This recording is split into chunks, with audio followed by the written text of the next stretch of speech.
स्वागत है आप सभी का अपने YouTube चैनल क्रैश क्लासेस में। आज हम लोग देखने वाले हैं जो क्लास 10th का, ठीक है, जिसका आज हम लोग देखने वाले हैं सेट 5वां विज्ञान विषय का। ये हैज़ द रेट वीडियो 5वां होने वाला है, ठीक है। इससे पहले मैंने 4 हैज़ द वीडियो कंप्लीट कर चुका है, ठीक है। आप लोग नहीं देखे तो जाके प्लेलिस्ट में देख सकते हैं, ठीक है। चलिए हम लोग स्टार्ट करते हैं 5वां हैज़ द वीडियो। चलिए, क्या बोल रखा है कि इसका पैटर्न आप लोगों को पता ही होगा। 1 से 30 तक का प्रश्न जो रहेगा आप लोगों के लिए MCQ, और बाद में जो बचा 31 से 52 तक का वे रहेगा आप लोगों के लिए सब्जेक्टिव, ठीक है। चलिए देखते हैं प्रश्न। चलिए देखेंगे पहला प्रश्न क्या बोल रखा है कि उत्तल दर्पण की फोकस दूरी क्या जिसकी वक्रता त्रिज्या 32 सेंटीमीटर है। मतलब कि बोल रहा है क्या, उत्तल दर्पण का फोकस दूरी क्या होगा जिसका वक्रता त्रिज्या 32 सेंटीमीटर है। तो हम क्या जानते हैं, वक्रता त्रिज्या जो होता है फोकस की आधी होती है, ठीक है।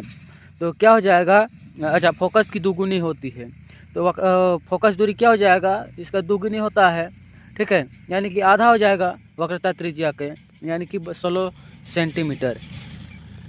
देखेंगे उत्तल दर्पण द्वारा बना प्रतिबिंब सदैव होता है। तो उत्तल दर्पण द्वारा जब बना सदैव प्रतिबिंब कैसा होता है, तो ये हमेशा सीधा बनता है, ठीक है। आगे देखेंगे 3 नंबर प्रश्न। क्या बोल रखा है कि हजामत बनाने के लिए किस दर्पण का व्यवहार किया जाता है। तो हजामत बनाने यानी दाढ़ी उढ़ी बनाने के लिए किस दर्पण का व्यवहार किया जाता है, तो ये किया जाता है आपका अवतल दर्पण, ठीक है। आगे देखेंगे 4 नंबर प्रश्न। किसी शब्दकोश के छोटे अक्षरों को पढ़ने के लिए आप किस प्रकार के लेंस का उपयोग करते हैं, ठीक है। तो आप किस प्रकार के लेंस का उपयोग करेंगे, तो ये करेंगे छोटी चीज़ का जब भी आप उपयोग कीजिएगा तो अवतल दर्पण का, ठीक है। चलिए देखेंगे क्या है 4 नंबर। किसी शब्दकोश के छोटे अक्षरों को पढ़ने के लिए किस प्रकार का लेंस का उपयोग किया जाता है, तो ये किया जाता है आपका उत्तल लेंस का, ठीक है। चलिए आगे देखेंगे क्या है 5वां नंबर प्रश्न। क्या बोल रखा है कि यदि एक लेंस की क्षमता -2D है तो इसका फोकस दूरी क्या हो जाएगा। तो फोकस दूरी क्या हो जाएगा, -2D है ना, तो फोकस दूरी बराबर हो जाता है आपका 100 बटे का डायमीटर, ठीक है, जो कि 2 दिया हुआ है, ठीक है। तो जब काटेंगे 50 हो जाएगा, और ये जब था आपका माइनस में था, ठीक है। ये पेन सही से नहीं चल रहा है, ठीक है। कितना में था, माइनस में था, -2D था, इसलिए जब ये 100 से भाग हो जाएगा तो ये हो जाएगा -50, ठीक है। आगे देखेंगे 6 नंबर प्रश्न। क्या बोल रखा है कि आँख के लेंस की वक्रता त्रिज्या को कौन नियंत्रित करता है, तो ये नियंत्रित करती पक्षमाभियाँ पेशियाँ, ठीक है। पक्षमाभी पेशियाँ, जिससे हम आइरिस भी बोलते हैं। अच्छा आइरिस नहीं, पक्षमाभी पेशियाँ, आइरिस तो परितारिका को बोलते हैं। 7 नंबर प्रश्न देखेंगे क्या है कि किस दृष्टि दोष में वस्तु का प्रतिबिंब रेटिना के पीछे बनता है। तो रेटिना के पीछे दीर्घ दृष्टि दोष में बनता है, ठीक है। आगे देखेंगे 8 नंबर प्रश्न। ये क्या बोल रखा है कि तारे का टिमटिमाना प्रकाश की किस घटना को दर्शाता है। तो तारे का टिमटिमाना जो होता है आपका प्रकाश का अपवर्तन, ठीक है, अपवर्तन के कारण दिखाई देता है, ठीक है। आगे देखेंगे प्रतिरोध का ईसाई मात्रक है। प्रतिरोध का ईसाई मात्रक क्या हो जाएगा, ओम हो जाएगा, ठीक है। 10 में प्रश्न देखेंगे क्या है, विद्युत परिपथ में एमीटर को किस क्रम में जोड़ा जाता है। तो एमीटर का जब भी बात हो तो इसे हम श्रेणी क्रम में जोड़ते हैं, ठीक है। आगे देखेंगे 11 नंबर प्रश्न। निम्नलिखित में से कौन सा पद विद्युत परिपथ में विद्युत शक्ति को निरूपित नहीं करता है। बोल रहा है कि विद्युत परिपथ में विद्युत शक्ति को निरूपित नहीं करता है, तो ये हो जाएगा आपका I/R², ठीक है। ये तीनों जो होते हैं ये करते हैं, लेकिन I/R² नहीं करते हैं, ठीक है। चलिए आगे देखेंगे क्या है 12 का। लघुपतन के समय परिपथ में विद्युत धारा का मान हो जाता है।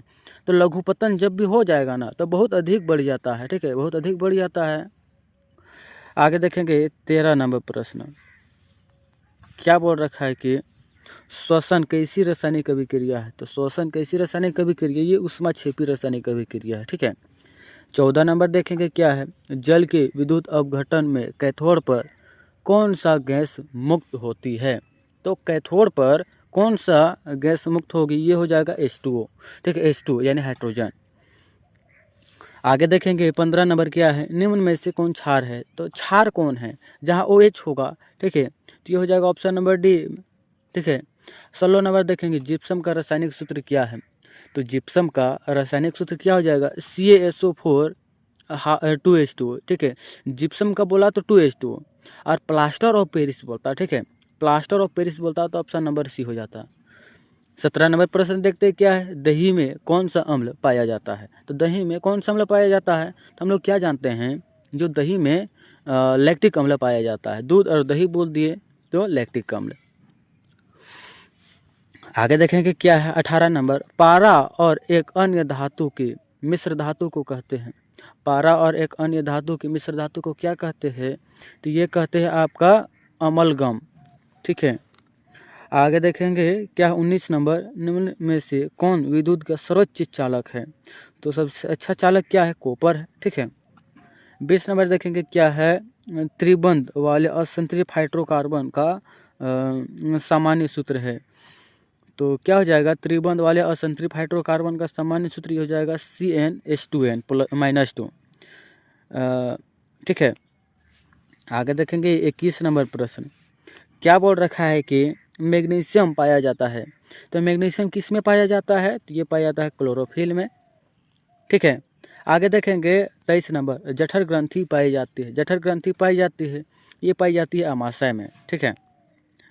आगे देखेंगे क्या है 24 नंबर प्रश्न,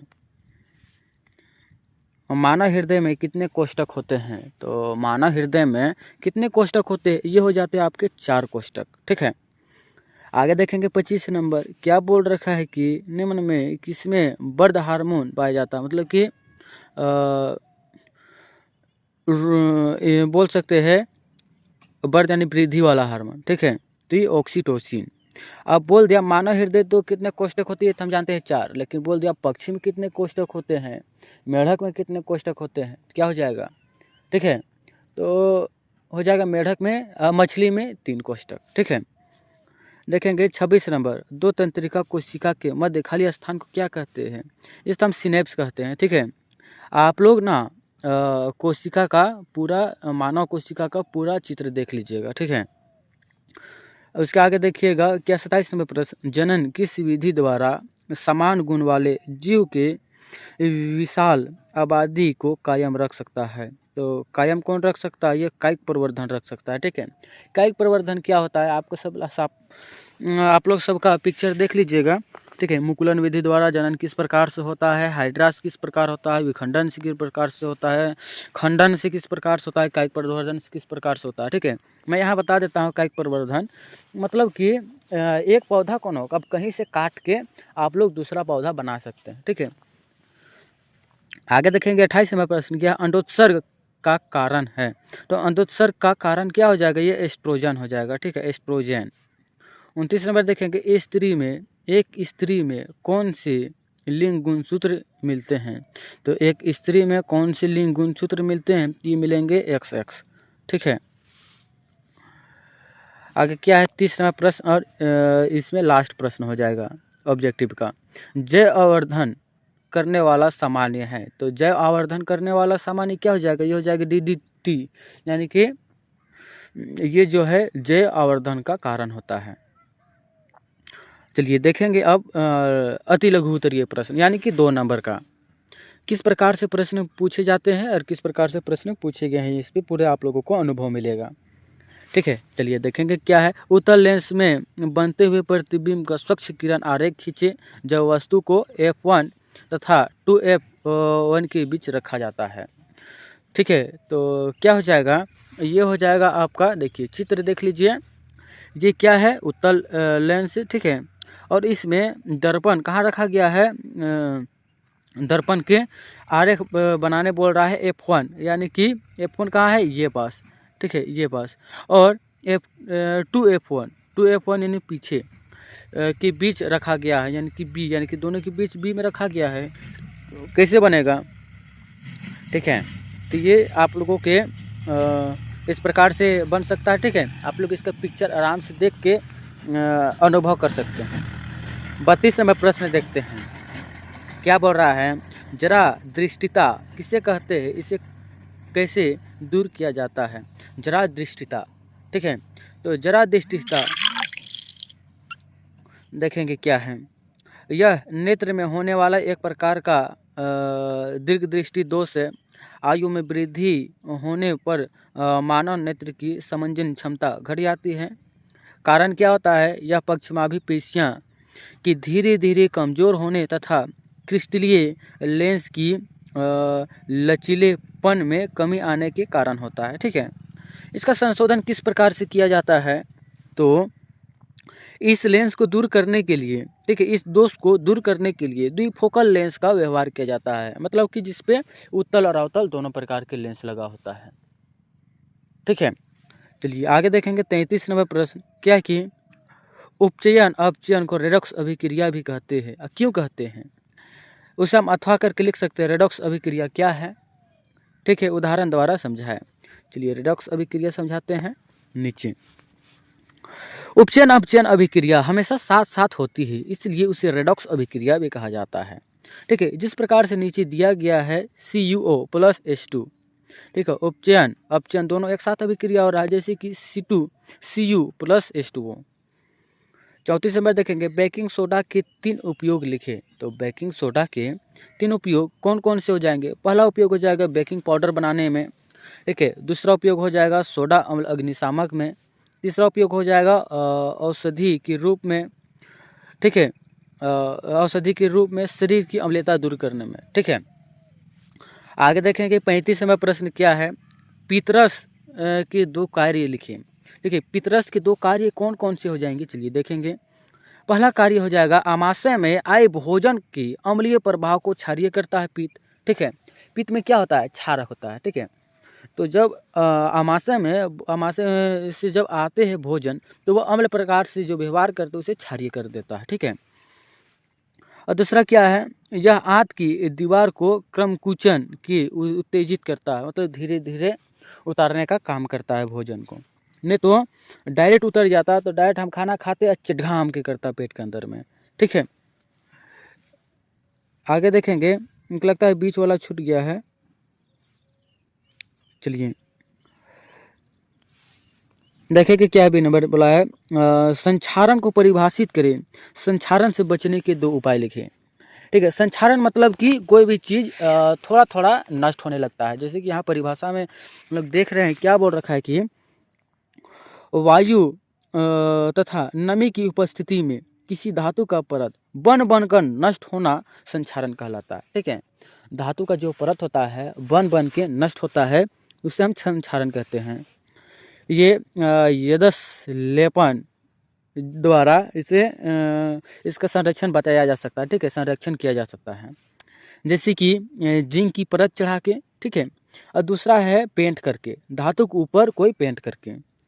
45 नंबर प्रश्न देखते हैं, हमारे शरीर में ग्राही का क्या कार्य है? ऐसी स्थिति पर विचार करें जहाँ ग्राही उचित प्रकार से कार्य नहीं कर रहा है, तो उसे क्या समस्या उत्पन्न हो सकती है?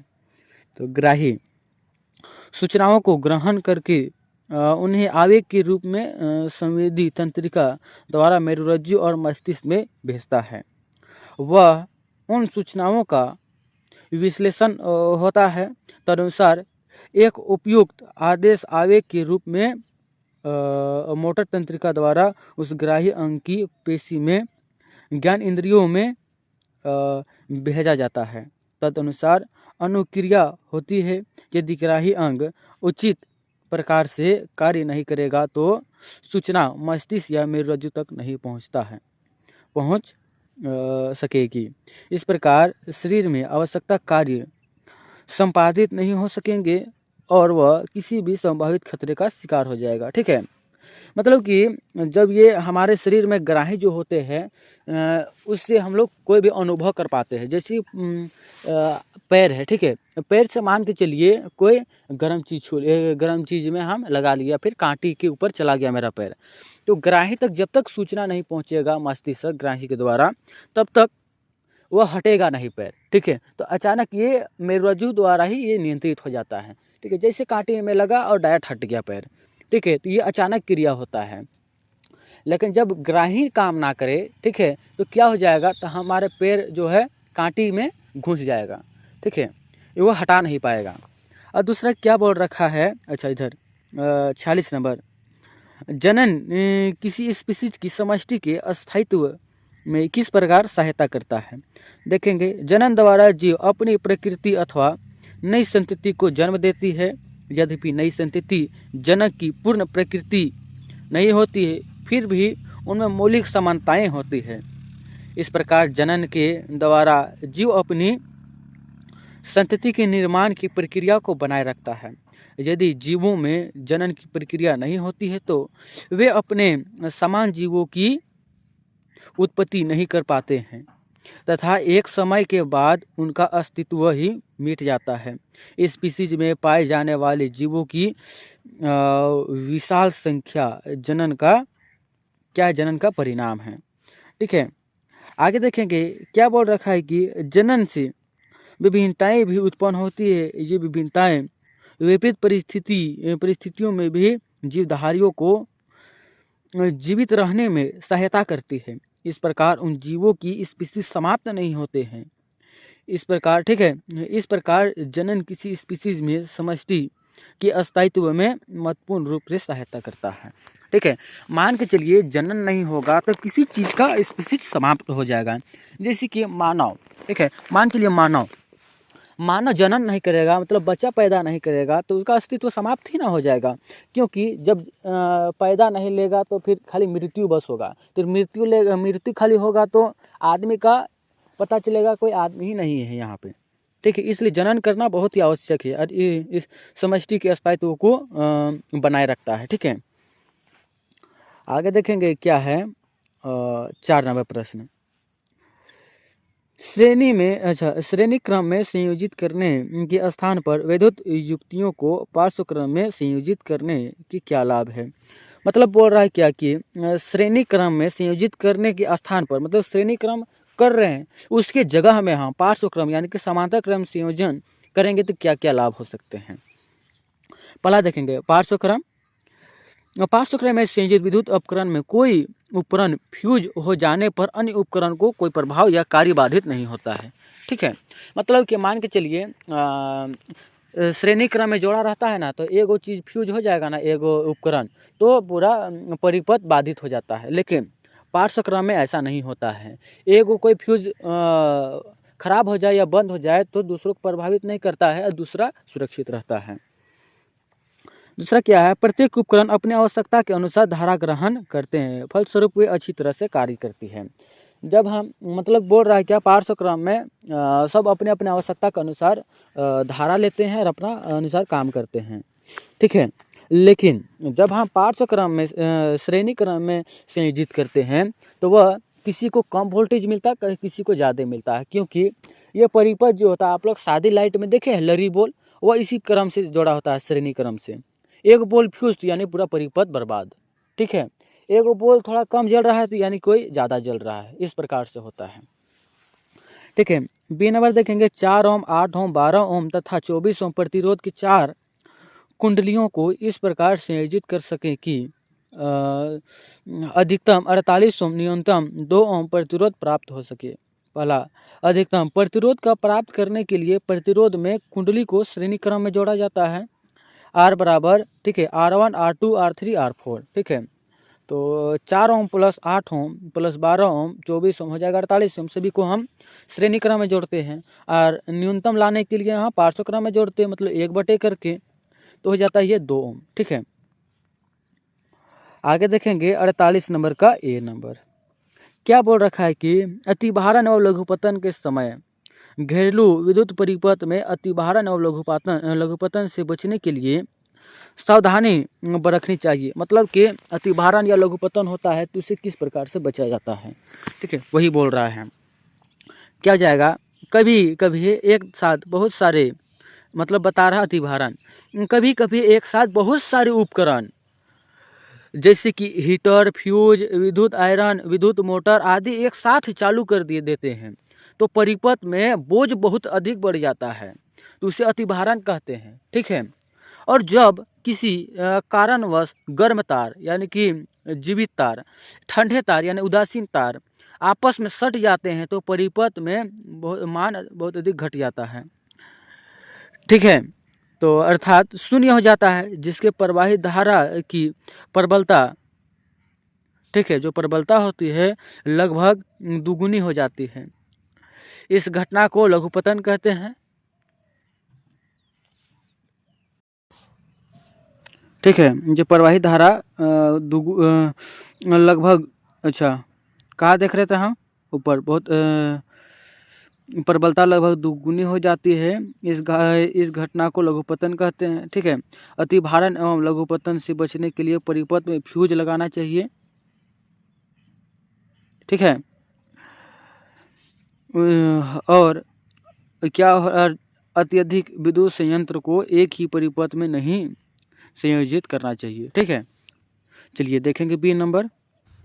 क्या बोल रखा है कि दक्षिण हस्त अंगुष्ठक नियम से अंगूठे की दिशा क्या निर्देशित करती है और यह किस प्रकार फ्लेमिंग के वाम हस्त नियम से भिन्न है, ठीक है। तो क्या हो जाएगा, देखते हैं। दक्षिण हस्त अंगुष्ठक नियम से अंगूठे की दिशा विद्युत धारा की दिशा और संकेत करती है, ठीक है। फ्लेमिंग के वाम हस्त नियम से में अंगूठा चालक की गति की दिशा, ठीक है, अंगूठा चालक की गति की दिशा, ठीक है, तर्जनी चुंबकीय क्षेत्र दिशा और मध्यमा चालक के प्रवाहित विद्युत धारा की दिशा की ओर संकेत करती है। जबकि दक्षिण हस्त अंगूठा नियम में अंगूठा विद्युत धारा की दिशा एवं अन्य अंगुली चालक की चारों ओर चुंबकीय क्षेत्र की रेखाओं की दिशा व्यक्त करती है, ठीक है। चलिए देखेंगे। और 48 नंबर प्रश्न क्या बोल रखा है कि, अच्छा 49 नंबर देखते हैं। चलिए, तांबा यानी कॉपर के प्रमुख अयस्क का नाम एवं सूत्र लिखे। इसी अयस्क से तांबा धातु के निष्कर्षण का समीकरण लिखे, ठीक है। इस अयस्क को किस विधि द्वारा धातु ऑक्साइड में बदला जाता है। चलिए देखते हैं क्या है। अयस्क का सूत्र नाम है कॉपर ग्लास, ठीक है, ग्लास। सूत्र हो जाएगा Cu2S कॉपर सल्फेट। इस अयस्क को